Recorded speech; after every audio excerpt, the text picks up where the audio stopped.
Okay, good morning. We'll get started. Well, it's good morning here. I'm not sure what it is where you are. Feel free to type a quick hello in the chat box. Make sure to to click all panelists and attendees. So this morning will be a slightly shorter webinar. If some of you attended the Ambassadors webinar 2 weeks ago, we'll just going to talk through the Hub partnership program, which is similar. So I have a brief presentation to run through, and then we'll encourage you to ask any questions about what this might look like. Obviously, right now is a strange time to be thinking about the in-person part of a virtual event, but we're hoping that by September, things will be somewhat normal and we'll still be able to have this in-person style part of the Virtual Island Summit. So last year, for those of you who attended, we held the first Virtual Island Summit. We had 4,000 participants join for 27 different sessions. Each of those sessions on average have between 100 and 200 people, depending on the session. And the idea this year is to expand the program slightly and to connect more in person with island communities through our ambassadors and our hubs program. So as explained before, and if you want to learn more, you can see the other webinar on the ambassadors page of the website. The ambassadors will be individuals who will help promote the summit in their communities. And the ambassadors may or may not be involved with hubs. The ambassadors may choose to organize hub events, but there's no direct need to be involved in both programs. The hubs are more aimed at organizations that want to hold a physical event, and that could look like a variety of ways. So I'll explain a little bit about that, but briefly about the Virtual Island Summit, I think most of you know about it. This year, we're aiming to connect 10,000 people.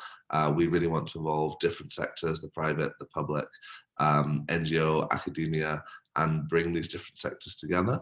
And we also want to make sure we're building digital bridges between different island communities in different parts of the world, and islands of different statuses. So whether that's politically independent countries like Barbados, provinces like Prince Edward Island, or a county like Orkney, how can these different islands interact with each other?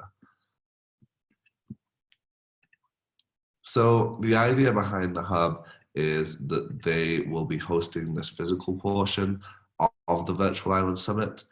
We are leaving it quite open to what a hub event looks like because we realize different partner organizations have different capacities and abilities. So it could be as simple as streaming a session in a community hall and having coffee and cake afterwards and a nice conversation. We're not putting any strict requirements on. For some hub partners, I know I've been talking with some people who want to go way and beyond that. They want to have a full day session or invite people, and we're open to that. So hubs are, we obviously want to know what you're doing, but the majority of the work of the organizational hub will be on the local partner. We will provide kind of some limited support for what we can from a distance, but the actual shape of the session or what the hub looks like is really up to you. But the idea is it's engages the local community, and if that's engaging people for discussions, if there's a local issue that's particularly relevant and you want to have a specific conversation about that, but it could even be streaming between two different hubs in different parts of the world and having an exchange. But I think the power of having these in-person events is it will open up the Virtual Island Summit to people who perhaps wouldn't attend online. And so we'll have a whole new group of people who'll be encouraged to attend who might not otherwise have joined and who can benefit from the summit. But we encourage you to follow kind of some of the principles of the hub in general, and particularly involving different parts of the community. So if you're a university, inviting business, politics, where possible. But I understand, again, in some places it might be that you have a closed hub that's only open to a certain group of people. It doesn't necessarily need to be an open event to the public. So the idea is this is a really flexible format that people can take an event, hold it locally, and match to your community. This was actually inspired last year. The regional council in Guadeloupe in the Caribbean spontaneously held an event, and they streamed some sessions. They made that open to the public, and we really liked how that was done, particularly in somewhere like Guadeloupe, where there might be a language issue and they could help with translation and things like that. So that's another point for the hubs, that if you're in a place that English is not the main language, you might want to consider some kind of simultaneous translation, or at least making it more accessible to people who might not be able to speak English. So we want to be clear that we don't have any funding for hubs. So the idea is that we're supporting from a distance, but really there is the local hub partner is taking on the brunt of the work in terms of planning, funding, coordinating an event. Don't be scared off by funding. It doesn't necessarily need to be a fancy event. You might already have a community center that you can use for free, for example, and some local volunteer who might be able to help with any technical issues. So it doesn't necessarily need to be an expensive thing to host, but we just want to be clear that we don't have any funding available for this program. We ask that you kind of coordinate any necessary speakers locally. Obviously encourage you to take photos and share those with us, and make sure the local community is aware, if appropriate, and invited to the event. We will also help promote your event through our network. So there will be a list of hubs on our website, and it'll be clear if they're open or closed for people who want to attend. I encourage you to have an attendee list and keep track of who's coming because of that. As I said before, hubs could take a variety of formats. We're not being strict on that. The easiest and most obvious are screening some of our existing panel sessions or holding a local panel session. You don't necessarily need to screen part of the Virtual Island Summit. You can hold something that's entirely independent. You could record something. I know we've had someone approach us about recording a podcast, doing that live in front of an audience. You can have community discussions, workshops, Q&A sessions. So any type of event really is possible, and we will help. The aspect of being a hub is that you somehow connect in with the Virtual Island Summit. You hold it during the week of the Virtual Island Summit, and we will help promote it to make sure you perhaps reach a different audience than you might used to. You may even want to record, if you're holding like a local panel discussion, you may even want to record that, and then we can make it available for people in other parts of the world to watch or join. So the support that we'll give, we will provide you information and some training. So all of the hub partners that come on, we will have kind of a deeper session where we can discuss issues, we can discuss ideas, we can potentially give some support, limited support that we can, particularly in the marketing communication side if needed, but also the organizational side of what that could look like. So we'll invite all people. I just saw a quick message, will we share the slides afterwards? I can share the slides to you individually, but we'll also be recording this. So this will be a video on the website as well, but shoot me an email if you want specifically the slides. We encourage you to make the theme obviously relevant to the Virtual Island Summit, but I think for everyone attending here, that makes sense. And obviously we'll advertise this through our network. So the idea, as I was saying, the hub is really flexible, which is why I'm not going into too much detail, because all of the hubs as they're organized will look different.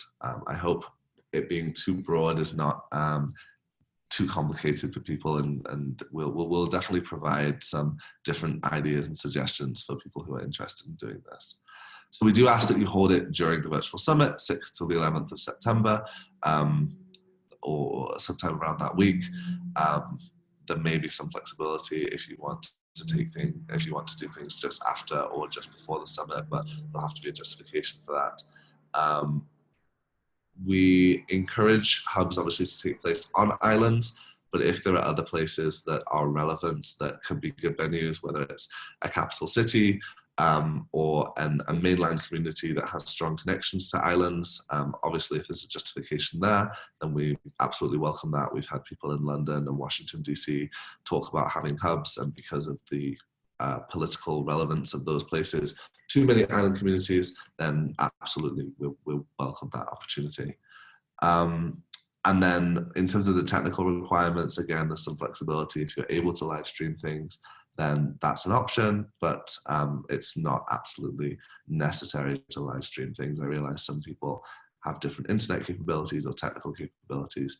So again, we don't want to put too many limitations, because we know that we've had conversations from community halls right up to international organizations at the UN who are looking at doing hubs and everything in between. So there's going to be different capabilities for different types of organizations. If you would like to register for a hub, it's really easy. This is the same place as this video will be after the event. Go on the website, virtualislandsummit.com, click on the Hubs tab, and there's an application form there. If you're not quite sure what you want to do yet, that's absolutely fine. Fill in a hub, and we'll be in touch to discuss kind of opportunities and give you some support on holding that. But if you apply, you're not required to go ahead and host one, so we'd encourage you to fill in an application so we can start that conversation. Okay, so that's quite a short slide. Please let me know in the chat if there are any questions that you might have, and we can discuss. One question that has come up is if you're allowed to charge for a hub. That would depend on the event itself. So in principle, we don't have any problem with you charging for a local hub event, but we would want to make sure that obviously it's reasonably priced. There's a justification for it being charged for etc. So if you are planning on charging for an event, obviously if you need to cover costs, that's totally fine, but just clear that with us first. It shouldn't be an issue. Angie in Vancouver Island, will we offer exclusivity for a hub in a geographical region if desired or requested?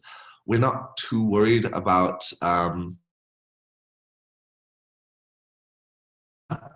obviously we definitely don't want two hubs happening down the road from each other at the same time and competing, so we'll definitely be aware of that.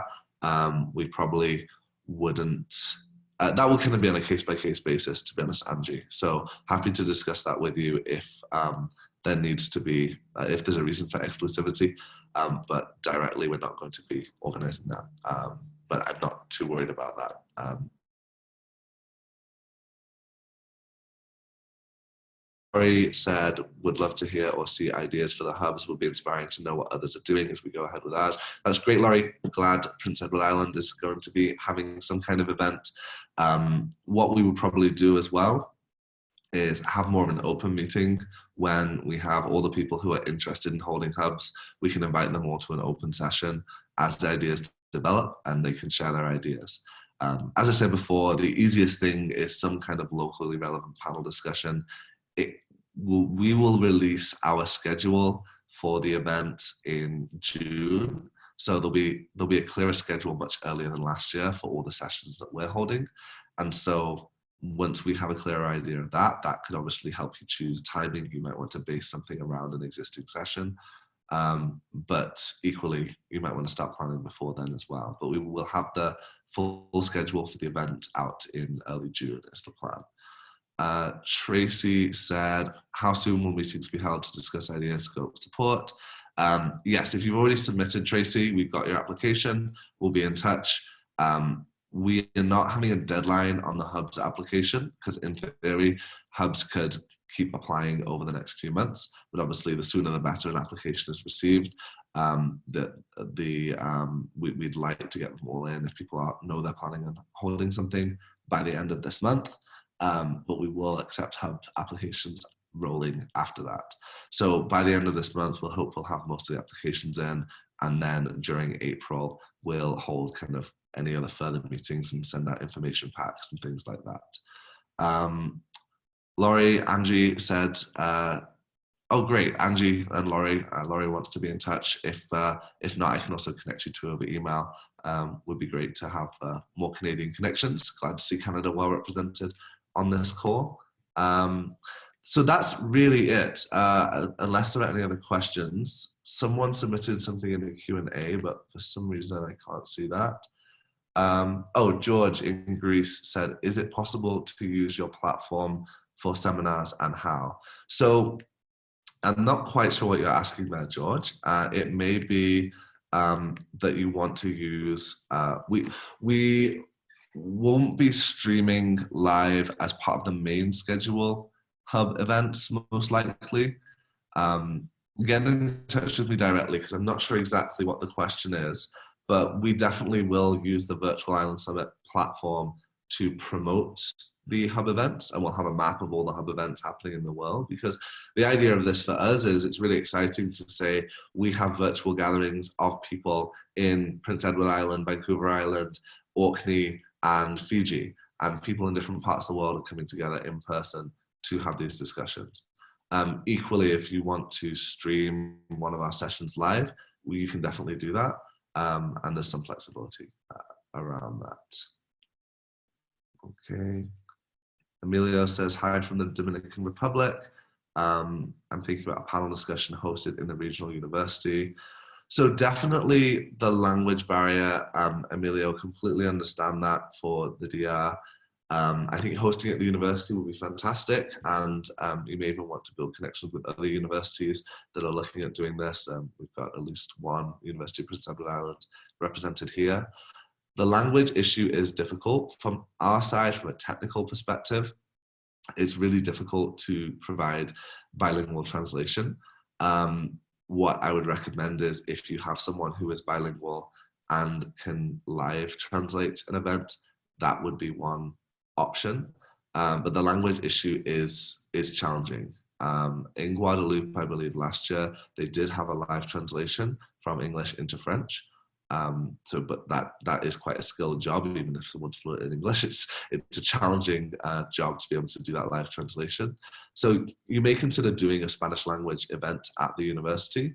And if the translation becomes a problem, you could just do a Spanish language event that is connected to the Virtual Island Summit. So we'll have a think about that language issue, because we definitely want to make, more broadly than hubs, the Virtual Island Summit in general, we want to make this more easily open to people in countries that may not have as much English spoken, but it's a challenge with the technology to provide good translation services. I think is in Martinique, right? Yes, Lena's in Martinique. Will you provide visibility on events planned by different hubs to foster and encourage collaboration? Yes, absolutely. So it's definitely important for us to make sure these hubs are visible. Obviously, as a local partner organizing something, we'll advertise that event, we'll encourage people to attend who are in Martinique, and we can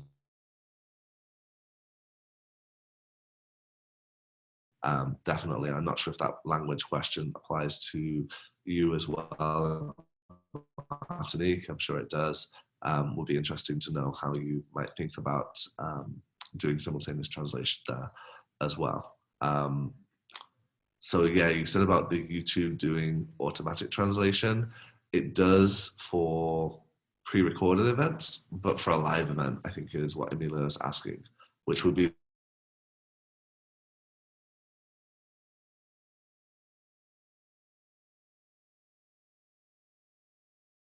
recommend to promote RSVP and live stream. So we use Zoom for everything. For live streaming, the nice thing about Zoom is you can also directly stream to Facebook or YouTube as well through Zoom, and it makes it really easy. So Zoom is a good opportunity for the live stream. To promote an RSVP, we actually just use MailChimp for our audience. So you directly subscribe, and that's where we collect people applying. For a smaller event, you might want to use Eventbrite or something like that. Even if it's free, even if you're not selling tickets, just to make sure you have a rough idea of who's coming, something like Eventbrite can be a good tool to connect RSVP. But of course, if it's a free event, there's a high chance that people will buy tickets and then not turn up. So you might want to be careful about that. But these are all issues we can go into. Okay, yeah, last point from Lena. Yes, live translation is tricky. We've done direct translation from French, English, and Spanish for our Student Startup Summit last year. Oh, that's good, Lena. Maybe we can learn from you. how you did that at your startup summit last year. Super interesting. So if we do a group session where people are tuning in, we can get experiences for other people on that type of question. Okay, well, thank you, everyone. We'll leave it there. If there are any other questions, shoot me an email and we can answer. Sasha will be coordinating this project. She's having some internet issues today, so I took over the presentation. But Sasha will be the main point of contact, Sasha Edwards in Jamaica. But obviously, I'll be very much involved as well. And if you haven't submitted an application yet, would encourage you to go ahead and do that. Even if you don't quite have the details ironed out, that's no problem, just so we have a list of people who are interested, and we will follow up in early April once we've collated the applications and share some more information. So thank you all very much. I really appreciate your support, and I'm really excited about this Hubs program. I think it's going to make a real difference to the summit, attract some really different angles, and help us connect more with local communities and help take these kind of global ideas and apply them locally. So we'll be in touch. Thanks, everyone, and have a great day.